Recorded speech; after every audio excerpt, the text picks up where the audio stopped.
Yang pertama yaitu simple random sampling, terus yang kedua yaitu systematic sampling, yang ketiga ia stratified sampling. Stratified sampling. Oke. Sudah ada gambaran kan? Kalian sudah buat semuanya video ya tentang populasi dan sampel ini. Saya masih belum sempat memeriksa semua videonya. Nanti saya sempatkan cari waktu untuk video ini. Oke, populasi dan sampling. Mana sudah? Ini. What is population? Apa itu populasi? Populasi adalah keseluruhan, keseluruhan daripada objek penelitian kita. Keseluruhan, apapun itu. Kalau misalnya kita ingin meneliti tentang mahasiswa, berarti sampel kita, populasi kita adalah seluruh mahasiswa. Oke, kita ingin meneliti tentang karyawan, populasi kita seluruh karyawan. Kita ingin meneliti guru misalnya, populasi kita guru, dan seterusnya. Nah, oke, selanjutnya dari populasi. Ada yang bisa menggambarkan nggak ini? Apa makna daripada gambar di atas ini?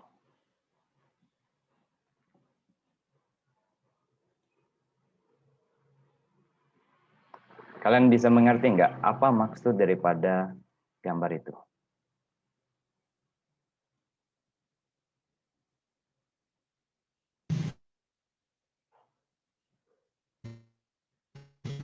Ada? Yang bisa? Oke. Ini adalah populasi mahasiswa. Saya jelaskan, ini adalah populasi mahasiswa. Ada mahasiswa dari UIN, ada dari UIN, ada dari UH, ada dari Unibos, ada dari UNM, ada dari UMI. Ini adalah sekelompok mahasiswa yang menjadi populasi penelitian kita. Kalau misalnya populasi kita mahasiswa Makassar, mahasiswa Makassar minimal mencakup mahasiswa yang berasal dari UE, UIM, UIN, UH, Unibos, UNM, UMI. Ini minimal. Ditambah lagi misalnya universitas-universitas lainnya. Jadi minimal ada dari beberapa tempat ini. Kalau kita ingin meneliti tentang mahasiswa di kota Makassar. Karena mahasiswa itu terdiri dari beberapa kampus yang berbeda. Baik itu dari Unibos, UNM, UMI, Unhas, UIN, ataupun UIN. Oke, jadi ini adalah populasi. Kalau kita meneliti di Unibos, populasinya mana? Pasti di Unibos juga. Itu populasi kita. Keseluruhan objek penelitian kita ada di Unibos. Kalau penelitian kita atau judul kita di Unibos. Tapi kalau kita enggak menspesifikasikan lokasi penelitian kita, hanya mengatakan mahasiswa Makassar, maka kita harus mengambil sampelnya nanti di sini, di sini, di sini, di sini, di sini, dan seterusnya. Sampai beberapa perguruan tinggi atau kampus yang ada di kota Makassar. Sehingga ketika kita nanti ngambil sampel, ya posisinya seperti ini. Ini adalah sampel kita. Kenapa dia berwarna-warni? Karena diambil daripada populasi yang berbeda. Ada dari UIM, ada dari UIN, ada dari UH, UMI, UNEM, dan lain sebagainya. Sehingga diambil menjadi sampel, jadilah seperti ini. Artinya, sampel ini merupakan representasi daripada populasinya. Ada perwakilan dari sini, ada perwakilan dari sini, ada perwakilan dari sini, di sini, dan seterusnya. Oke? Kalau sampelnya atau warnanya hanya warna merah misalnya, hanya warna merah, itu bukan namanya populasi. Bukan populasi mahasiswa Makassar, tapi populasi mahasiswa Universitas Bosowa. Oke, kalau warnanya beragam seperti ini, artinya populasi mahasiswa Makassar. Oke.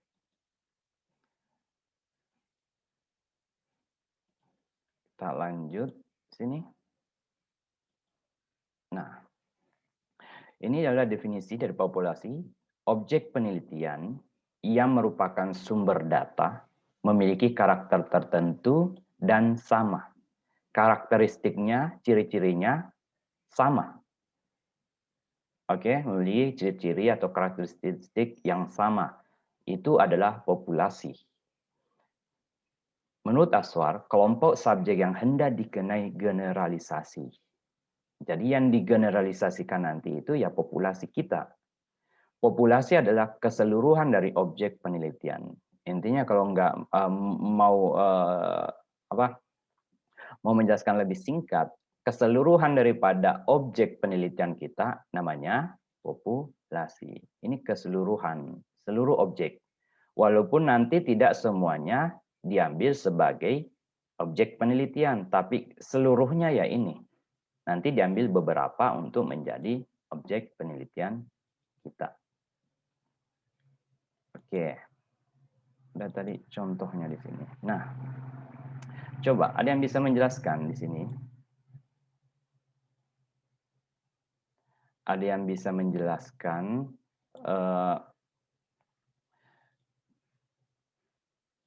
ini? Ada yang bisa menjelaskan kedisiplinan mahasiswa? Populasinya, kalau misalnya kita ingin meneliti tentang kedisiplinan mahasiswa, kira-kira populasinya siapa? Populasinya mahasiswa. Seluruh mahasiswa.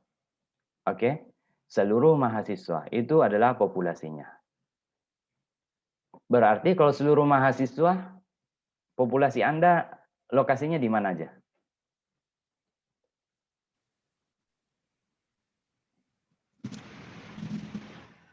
Perguruan tinggi, Pak.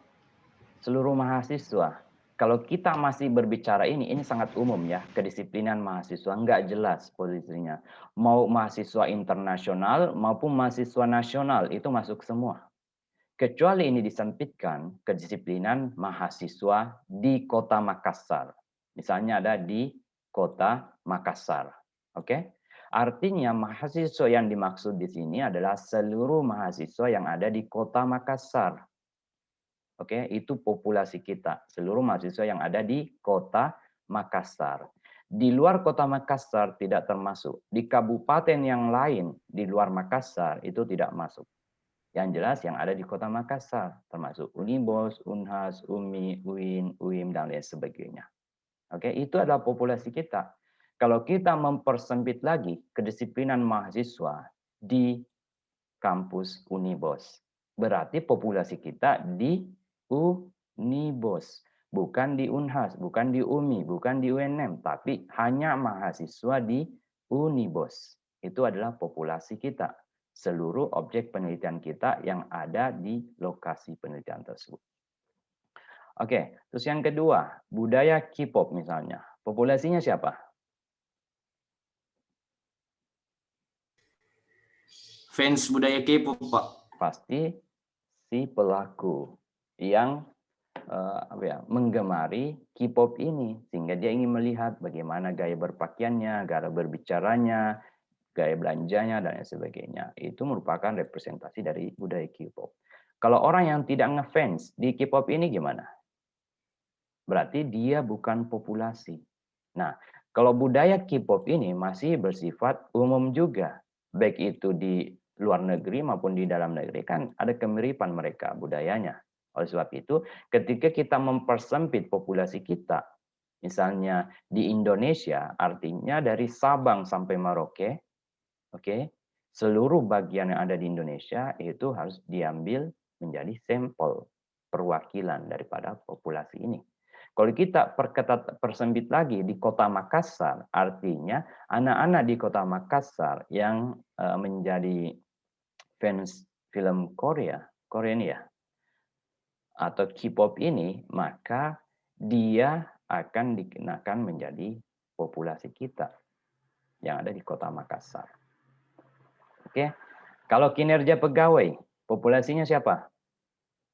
Pegawai. Pasti pegawai. Nggak mungkin nanti ada mahasiswa di sini. Kecuali mahasiswa itu dia juga berprofesi sebagai pegawai atau pegawai yang berprofesi sebagai mahasiswa. Itu bisa saja. Kinerja pegawai. Kinerja pegawai juga masih umum populasinya. Coba dipersempit menjadi kinerja pegawai di misalnya di Jakarta. Ya udah, pegawai yang masuk penelitian kita adalah pegawai yang ada di Jakarta. Alhamdulillah.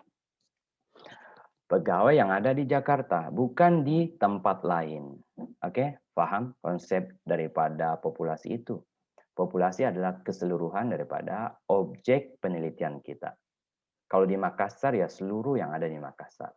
Nah, yang menjadi fokus penelitian kita sebenarnya bukan daripada populasinya itu, tetapi yang menjadi fokus adalah sampel. Oke, kita jelaskan sampel di sini. Apa itu sampel? Perwakilan daripada populasi. Perwakilan daripada populasi. Oke. Seperti ini misalnya. Ini adalah populasi bola merah. Oke, keseluruhan daripada bola merah ini. Kalau kita mau ngambil sampel, sampel mana yang benar? Apakah nomor 1, nomor 2, nomor 3, atau nomor 4? 2. 2, Pak. Pasti nomor 2. Karena ini merupakan representasi daripada populasi kita. Oke, kalau kita ini lagi bedakan konteksnya. Misalnya ini mahasiswa Unibos misalnya. Ini mahasiswa Unhas, ini UMI, ini UNM. Nah, yang menjadi populasi kita adalah mahasiswa Unibos. Otomatis sampelnya pun harus daripada mahasiswa Unibos. Karena mahasiswa sampel inilah merupakan representasi daripada populasi. Nggak mungkin kita menggunakan ini. Nggak mungkin juga ini. Nggak mungkin juga ini. Oke. Mengerti ya dasar populasi dan sampel ini. Nah, bagian sampel ini bagian dari populasi yang memiliki sifat-sifat yang sama dari objek yang merupakan sumber data. Jadi, sampel itu bagian daripada populasi penelitian kita. Sampel merupakan bagian dari jumlah dan karakteristik yang dimiliki oleh populasi tersebut. Jadi, karakteristiknya sama antara sampel dan populasi. Misalnya, kita semuanya sebagai anak, kita merupakan sampel daripada populasi kita siapa? Orang tua kita. Karena karakteristik kita itu sama dengan orang tua kita. Baik secara fisik maupun secara psikologis. Kurang lebih ya, walaupun kita bervariasi secara psikologis, tapi secara fisik itu kurang lebih sama.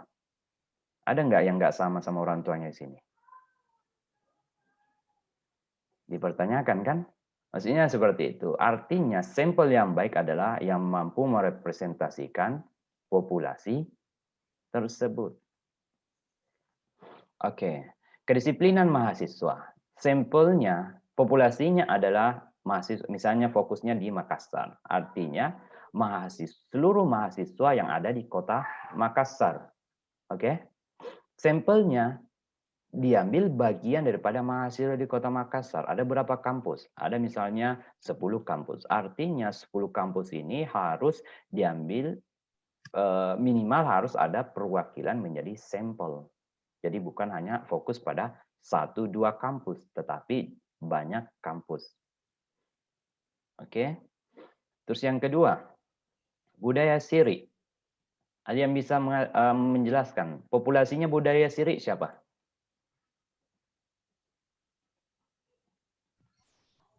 Ini populasinya siapa kira-kira? Orang Bugis, Pak. Pasti kalau bukan Bugis, Makassar atau Mandar Toraja. Biasanya kita di Sulawesi Selatan mengenal namanya ini.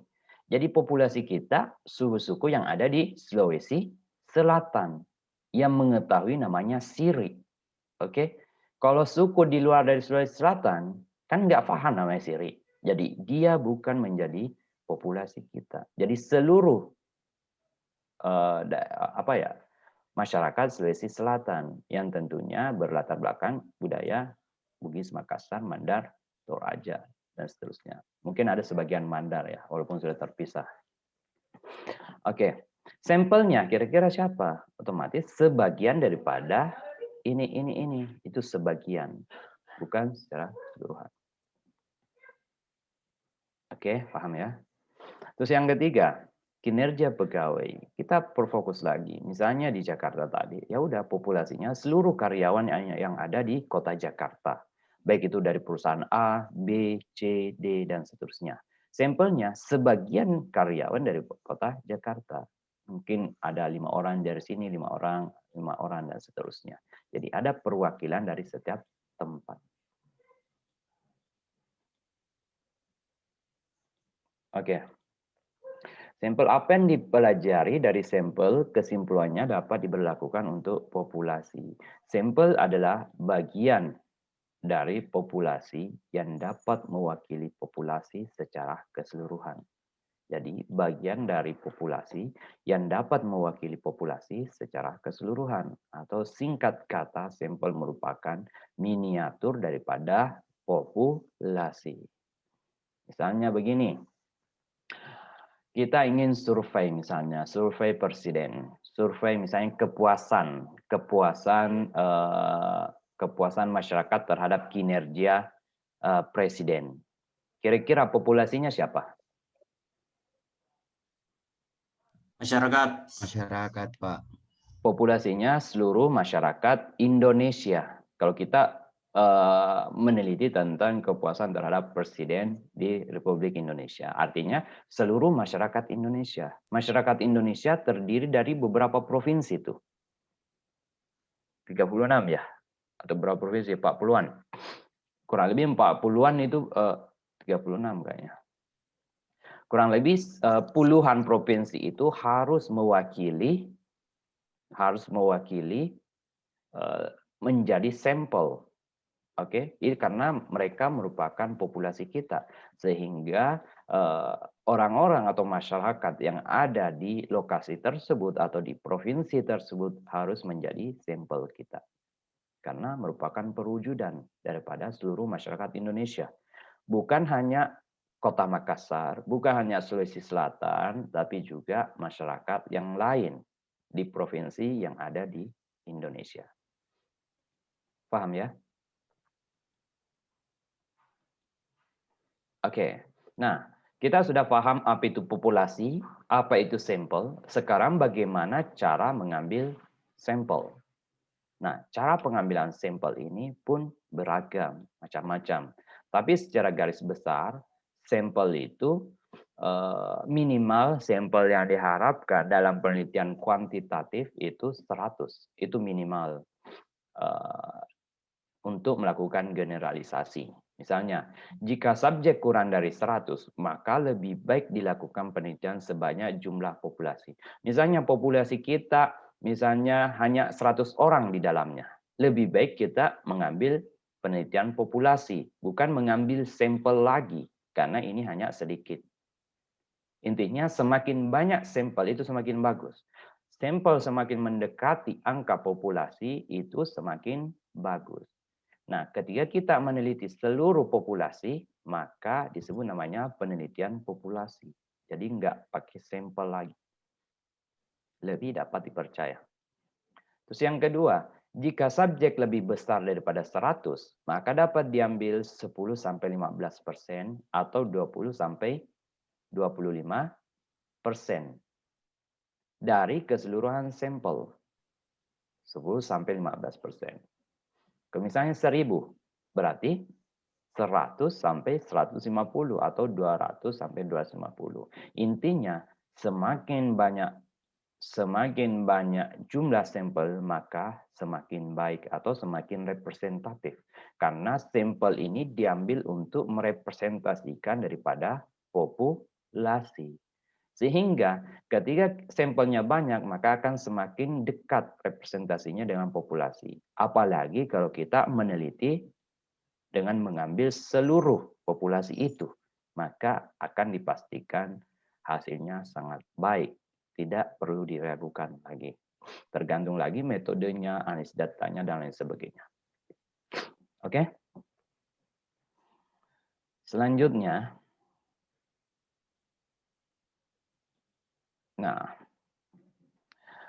sampel lebih banyak lebih bagus, di atas 10% minimal 100. Oke, kalau ya minimal 100. Ini contohnya, ini populasi kita, sampelnya diambil 10% dari total ini, hasilnya ini. Ini adalah 10% daripada ini. Ini hanya contoh saja. Teknik samplingnya. Nah, teknik sampling secara garis besar terdiri dari dua macam. Ada teknik yang random sampling, ada disebut teknik random sampling. Nah, ini. Ada yang random sampling, ada juga yang non-random sampling. Ada random, ada non-random sampling. Jadi secara garis besar, teknik pengambilan sampel ada dua macam. Random, acak, atau non-random, atau tidak acak, atau ada persyaratan tertentu. Kalau random sampling, seluruh populasi atau seluruh sampel kita, anggota sampel kita itu, seluruh anggota populasi kita itu berpeluang untuk menjadi sampel. Berpeluang untuk menjadi sampel. Misalnya begini, saya ingin meneliti tentang mahasiswa Unibos. Artinya, seluruh mahasiswa Unibos itu berpeluang menjadi sampel kita. Kita nggak perlu melihat semester berapa, kita nggak perlu melihat dari kota mana, kita nggak perlu melihat dari jurusan apa, kita nggak perlu melihat jenis kelaminnya laki-laki atau perempuan. Tidak ada persyaratan untuk itu. Karena hanya mengambil secara acak. Artinya seluruh anggota daripada populasi itu memiliki peluang yang sama. Oke? Nah, kalau non-random, tidak seluruhnya anggota populasi memiliki peluang yang sama. Nah, macam-macam non-random ini, ada area sampling, ada purposive sampling, ada stratified sampling, ada incidental sampling, ada cluster sampling. Mostly yang digunakan di psikologi, kita menggunakan ini, non-random. Kenapa? Karena ada persyaratan tertentu yang harus dipenuhi. Misalnya, mahasiswa Unibos dari fakultas ini misalnya. Artinya, seluruh mahasiswa Unibos dari fakultas X itu yang menjadi sampel kita. Sementara mahasiswa Unibos di luar daripada fakultas X tidak menjadi sampel kita. Biasanya kita menggunakan purposive sampling. Oke, kita ke sini. Nah, random sampling, setiap individu di dalam populasi memiliki peluang yang sama. Jadi di dalam populasi yang besar itu memiliki peluang yang sama untuk dijadikan sampel. Entah itu dengan cara diundi, ordinal, atau ganjil genap. Misalnya yang usianya ganjil, yang usianya genap, tahun lahirnya ganjil, tahun lahirnya genap, itu diundi secara random dan lain sebagainya. Banyak macam cara untuk memperoleh sampel secara random. Intinya setiap individu itu berpeluang, memiliki peluang yang sama untuk dijadikan sampel. Kalau non-random sampling, tidak semua individu berkesempatan sama menjadi sampel. Tidak semuanya. Kenapa? Karena ada persyaratan yang harus dipenuhi. Ada persyaratan yang harus dipenuhi. Oke, macam-macam non-random, stratified, purposive, incidental, area, cluster. Yang pertama, kita jelaskan stratified sampling. Setiap strata atau tingkatan harus ada wakilnya. Oke, artinya dia bertingkat begini. Kalau purposive, berdasarkan ciri-ciri tertentu dari populasi. Harus mahasiswa, harus misalnya dari jurusan ini, harus semester ini, harus IPK segini. Itu adalah kriteria tertentu yang dijadikan sampel. Yang paling banyak kita gunakan yang sini, purposive sampling. Ada juga incidental sampling, sampling kebetulan. Jadi kalau misalnya kita ketemu dengan kriteria seperti ini, kita langsung kasihkan kuesioner untuk diisi. Entah itu ketemu di pasar, di mall, di tempat yang lain, dan lain sebagainya. Yang jelas memenuhi kriteria yang kita tentukan. Area sampling dari unit terkecil sampai unit terbesar. Nanti kita jelaskan di slide berikutnya. Ini.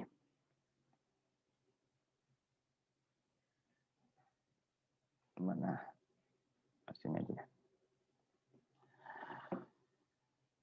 Ini yang pertama, stratified sampling. Setiap strata harus ada wakilnya. Misalnya, penelitian tentang agresivitas mahasiswa Makassar. Oke, ini penelitian kita. Kita ingin mengetahui gambaran agresivitas mahasiswa Makassar. Artinya, populasi kita seluruh mahasiswa yang ada di Makassar atau di kota Makassar.